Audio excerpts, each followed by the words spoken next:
ए मुसाफिर, सफर किस तरफ का है? किसल अलमा की तरफ। मंजिल क्या है तुम्हारी? शहादत है। विसाल किससे होना है? तुर्क रियासत से। तुर्कों का वतन कहाँ है? ये पूरा जहान है। जहान वतन बने आपका, आलम हम सफर हो आपका, मकसद मुबारक हो आपको उस्मान साहब। कुस्तुनतुनिया की खबर लाए हो क्या? जैसा कि आपने कहा था, मालूमात हासिल की हैं। रोगातुस ने बच्चों की तालीमात के लिए कुस्तुनतुनिया से एक इबादत गुजार को तलब किया है।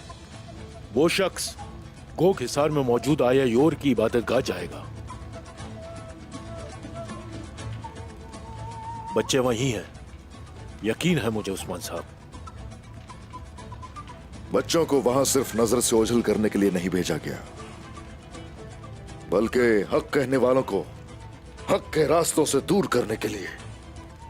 और तुर्कमान बच्चों का अकीदा बदलने की कोशिश हो रही है, लेकिन किसी में भी ऐसा करने की कोई ताकत नहीं है। और क्या वो पादरी इस बार अपने साथ दस्तावेजी सबूत भी लाएगा? आप सही कह रहे हैं उस्मान साहब। तो फिर मेरे लिए भी कुछ तैयार किया जाए।